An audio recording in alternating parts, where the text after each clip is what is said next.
자, 오늘 말씀은 예레미야 애가 3장 19절로 39절까지 말씀입니다. 함께 읽습니다. 내 고초와 재난 곧 쑥과 담즙을 기억하소서. 내 마음이 그것을 기억하고 내가 낙심이 되오나 이것을 내가 내 마음에 담아 두었더니 그것이 오히려 나의 소망에 되어 싸움은 여호와의 인자와 긍휼이 무궁하심으로 우리가 진멸되지 아니함이니이다. 이것들이 아침마다 새로우니 주의 성실하심이 크시도소이다.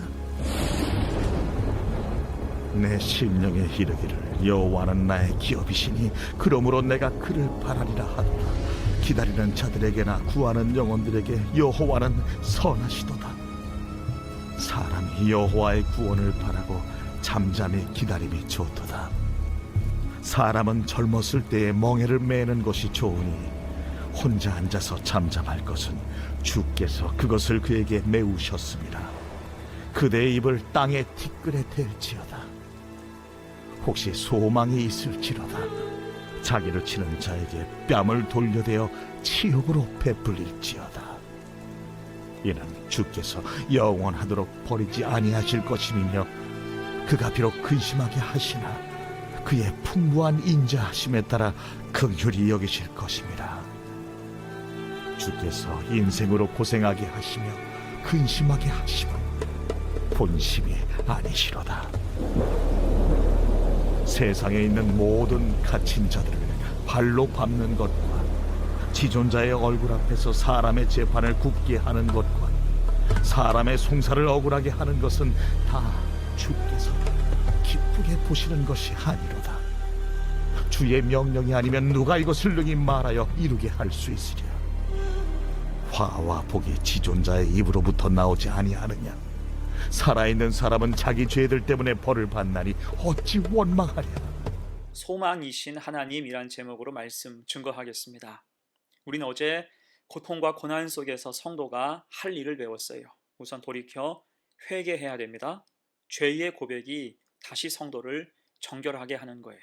또한 기도하며 고난 주신 뜻을 깊이 묵상해야 됩니다. 이때 고난 속에서 고난만 묵상하면 절망과 낙심만 가득할 수 있어요. 대신 하나님의 마음을 헤아려 그 선하신 뜻을 구해야 됩니다. 그러면 그렇게 하신 하나님의 심정을 알게 되고 은혜의 귀함을 얻게 되죠. 자, 이어서 오늘 말씀에서는 이제 소망을 이야기합니다. 하나님이 유일한 소망이 되신다는 거예요. 그러면 하나님만이 소망 되시는 이유가 무엇일까? 오늘 본문 통해서 두 가지로 생각을 해봅니다. 첫 번째, 하나님의 인자와 긍휼이 희망이기 때문이에요. 19절로 22절 말씀 봅니다. 내 고초와 재난 곧 쑥과 담즙을 기억하소서.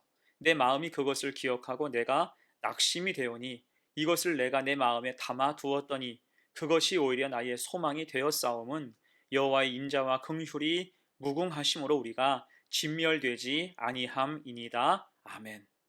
오늘 예레미야와 그 남겨진 백성들은 쑥과 담즙 같은 고난에 마주 서 있습니다. 여러분, 쑥과 담즙의 의미가 무엇입니까? 너무나도 쓰디 써서 도저히 마실 수 없다는 거예요. 지금 그들이 받는 고난과 고통, 환난과 괴로움이 그렇습니다. 그것만 생각하면 바라보기만 해도 낙심과 절망이 몰려온다는 거예요. 하지만 이때 생각나는 이름이 무엇입니까? 그렇게 고난이 클수록 또한 고통이 극심할수록 우리는 붙잡을 이름이 생각나야 돼요. 그게 누굽니까? 하나님이시죠.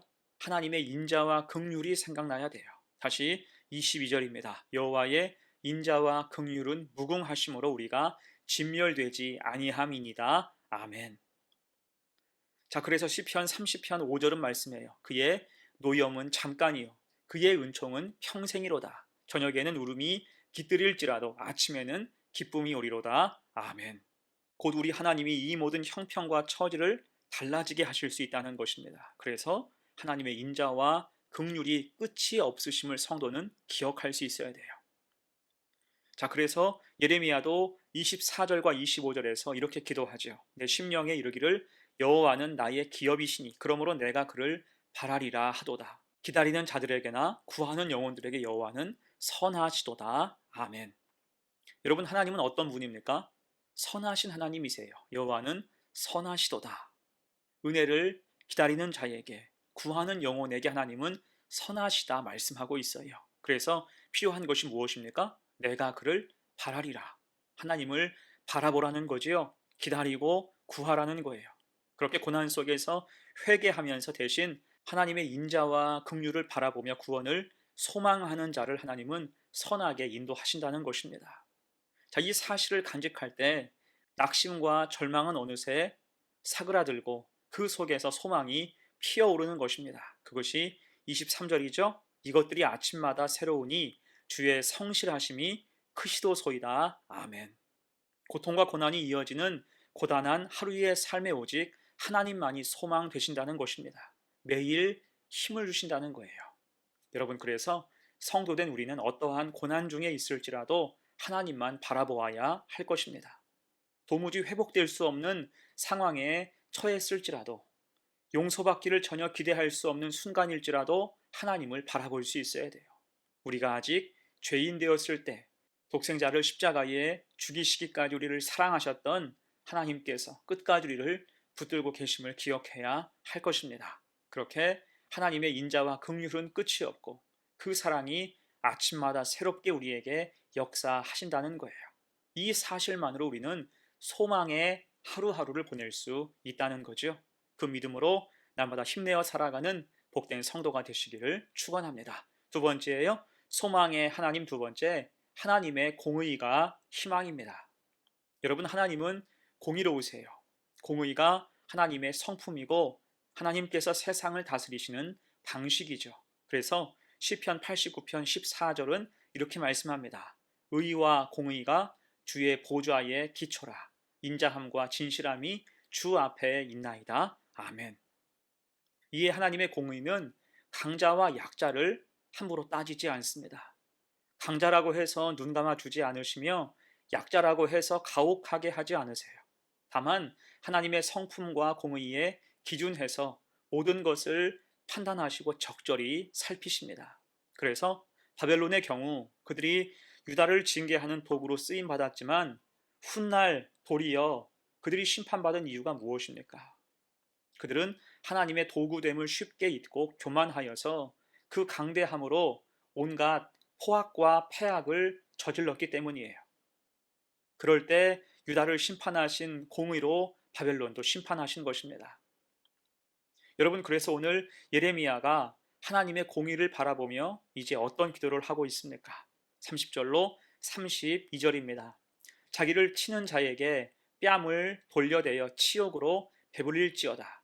이는 주께서 영원하도록 버리지 아니하실 것이며 그가 비록 근심하게 하시나 그의 풍부한 인자하심에 따라 긍휼히 여기실 것임이라. 아멘.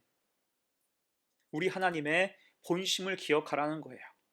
곧 바벨론이 하나님의 도구됨을 잊고 강팍함으로 뺨을 칠 때 다시 뺨을 대주라. 곧 그 교만을 동경하거나 따르거나 겁내지 말고 믿음으로 하나님을 의지하고 바라보라는 것입니다. 그럴 때 하나님의 공의가 임할 수 있다는 거예요. 그것이 34절로 36절의 말씀이죠. 세상에 있는 모든 갇힌 자들을 발로 밟는 것과 지존자의 얼굴 앞에서 사람의 재판을 굽게 하는 것과 사람의 송사를 억울하게 하는 것은 다 주께서 기쁘게 보시는 것이 아니로다. 아멘. 하나님은 그들의 악함을 기억하시고 압제와 불의로 고통당하는 자들을 내버려 두지 않으신다라고 약속하십니다. 여러분, 그래서 기억할 게 무엇입니까? 하나님은 반드시 공의로 감찰하시고 역사하시며 억울한 자의 형편을 돌보아 주십니다. 38절과 39절이에요. 화와 복이 지존자의 입으로부터 나오지 아니하느냐. 살아있는 사람은 자기 죄들 때문에 벌을 받나니 어찌 원망하랴. 아멘.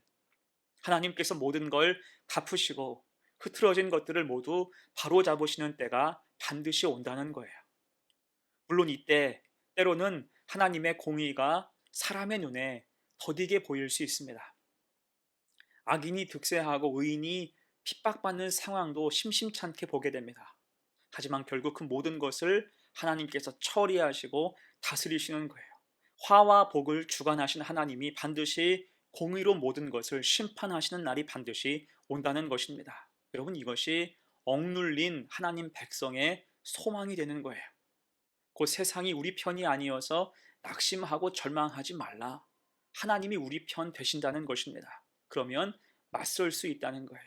지금의 처지에 비관하지 않고 하나님의 성품으로 고난을 버텨내고 이겨낼 수 있다는 것입니다. 결국 하나님이 열어주시는 은혜의 날이 반드시 온다는 거예요.